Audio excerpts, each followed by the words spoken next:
Hi, my name is Dale Brown, and I get to be one of the pastors here at Community Church of Ocean Pines. We are a warm hearted, loving United Methodist Church, and I say that seriously because we have wonderful people here. And I'm proud of this church, and I'm proud to be its pastor.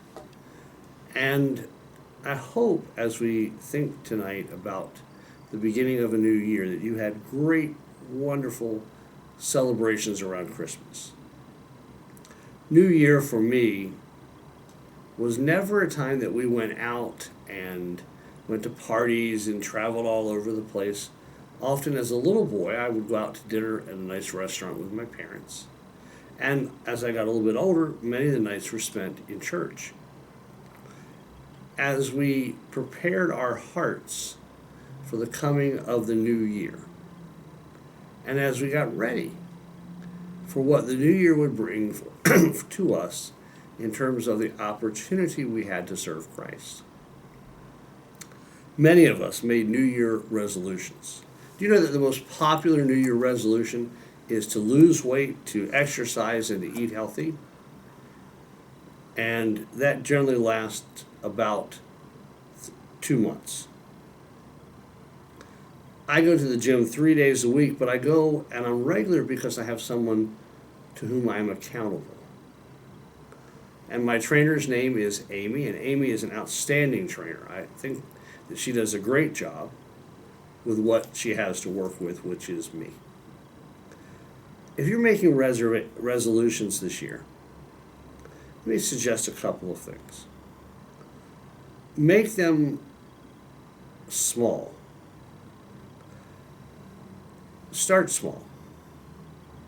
That way, you can build on that as the year progresses. Nothing is more disheartening than to make a resolution that's way too big and to not be able to live into it and to feel like a failure.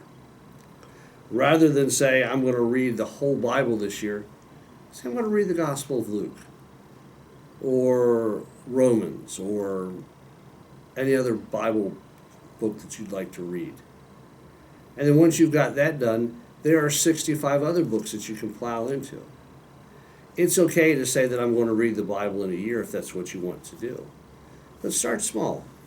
Take it in bite-sized pieces. Secondly, have a plan. Be specific about your plan. I'm going to do this part of my resolution, whatever it might be, at 9 o'clock every day, sitting in this chair.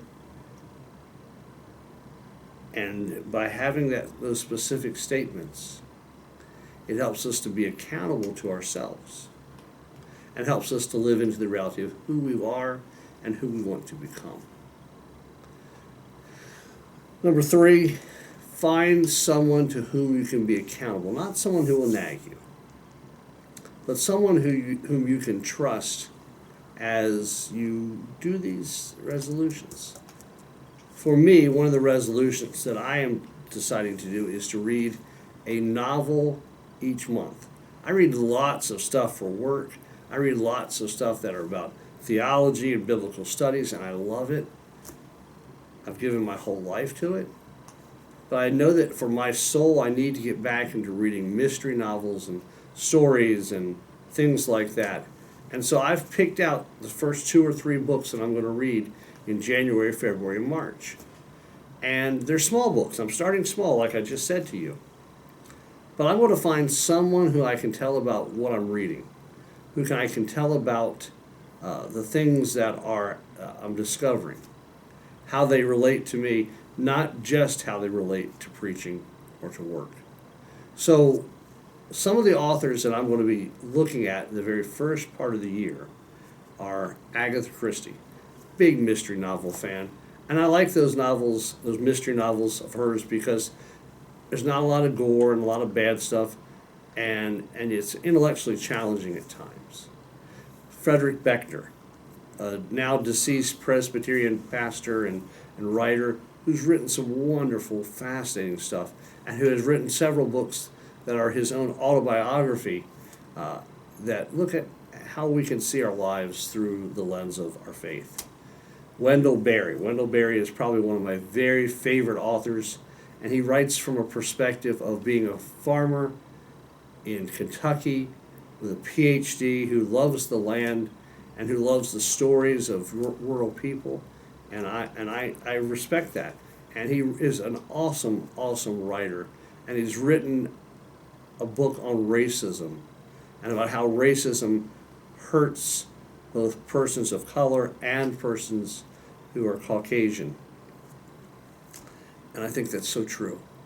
And those are three of my very, very favorite authors that are serious writers that I want to peruse a little bit. Another writer that I want to kind of look at, a book I read a long, long time ago, is one called Pilgrim at Tinker's Creek by Annie Dillard. It's a great book about a woman who lived in nature for a full year, what she discovered. And she also wrote a wonderful book called Teaching a Stone to Write. So any of these that are important to you or others, if you want to send me suggestions, I welcome that. But find something that's worth reading, that's valuable, that has some substance to it, not something that's just fly by night.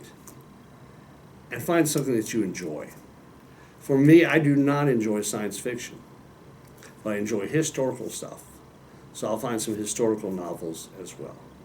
But have fun.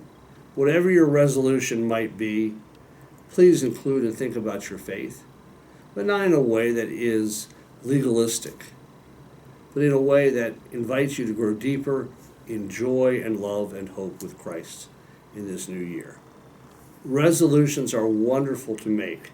More often than not, we break them, but also resolutions can reveal to us our deepest inner longings. And what is your heart longing to do and to be in this new year? May God bless you.